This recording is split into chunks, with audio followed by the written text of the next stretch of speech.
Good to go?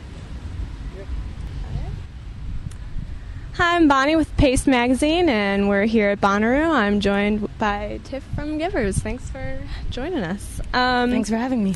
Well, your debut full-length just dropped this week, and I know it's been in the works for a while. How does it feel to finally have it out in the world? And we're kind of pretty mind-blown right now. Mm-hmm. The record we've just worked so hard on, we recorded it last January, so for people to have it in their hands is just kind of like the biggest thing we could ever imagine happening to us, is just to be able to get our music out to people. Mm-hmm. So it just feels completely right. Mm-hmm. Amazing. And what was it like working with Ben Allen on the record? We had to work with some amazing people on this record. You know, we recorded it in Louisiana, Mm-hmm. right outside our hometown, at a place called Dockside Studios, which was amazing. And we worked very close with our friend Corey Ritchie, who co-produced it.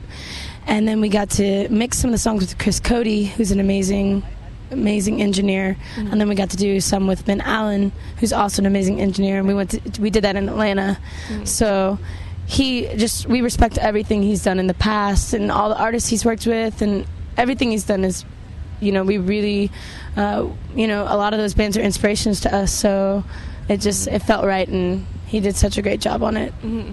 Was it recorded? I know you have sort of a more improvisational process. That seems to lend itself well to constantly having new material come up and stuff like that. Are you constantly writing and working on stuff, or? Yeah, I think the music's always evolving. Like even songs that we've been playing for over a year, Mm-hmm. Something will be slightly different at the next show, or right. We'll try different or new stuff sometimes. But a lot of our songs come from recorded, improvised jams, right. kind of. So as long as we're consistently playing with each other, there's always new music that we're writing, just because it's a natural process. We don't really like sit down and write a song. Mm-hmm. It's never really like that, Mm-hmm. So let's talk a little bit about the origins of the group. I know that several members of the band were sort of playing around in different bands. What was it about this musical connection that sort of made things feel right? And the band was, I guess you could say, formed by just one night of improvisation. It just kind of happened very naturally. Mm-hmm.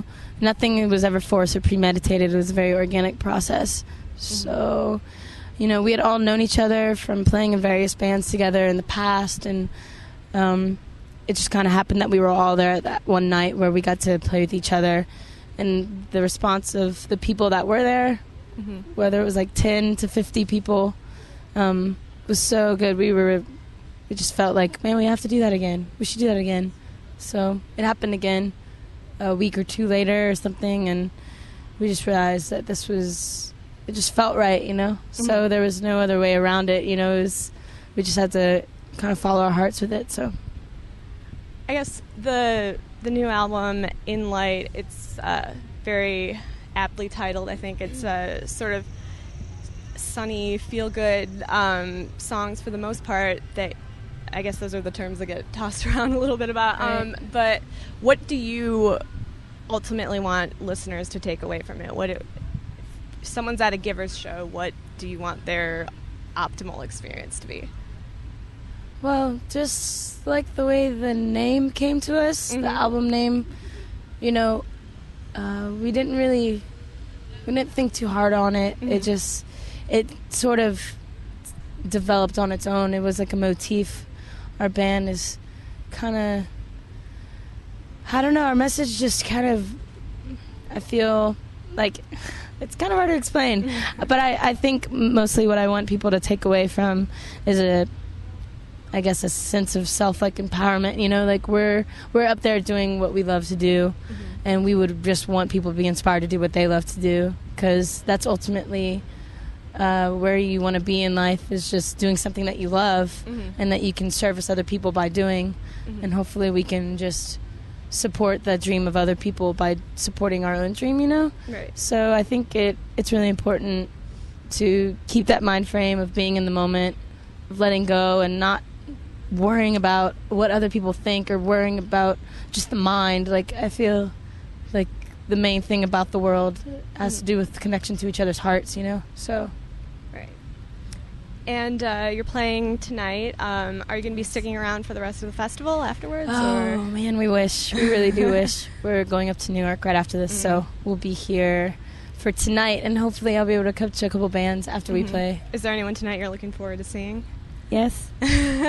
I've been dying to see Arcade Fire. So they actually came to Louisiana recently, and they went to the studio that we went to, apparently. So I'd really love to meet them, see what their experience was with the studio, or, you know, just coming to Louisiana. And their music is amazing, so I'd love to see them live. Yeah. And you're touring pretty extensively throughout the summer, but beyond that, do you have any plans? What's next for Givers? We're gonna go on tour. Yeah, more. Just keep. We're gonna tour for the rest of our lives, hopefully. You know, that's where I feel like we're most that's our element, is playing music with each other. You know, studio's fun. I love recording, but playing together, there's such a big connection that we get from doing that, and so we're gonna do some more tours. Gonna go to Europe, which is amazing because I've only been once, and so we're actually gonna get to go play some festivals and shows over there, which will be so sweet. Yeah. And you know, we're just gonna continue making music. So that's it. Sounds great. Well, thanks so much for joining us. I really appreciate it. Thanks.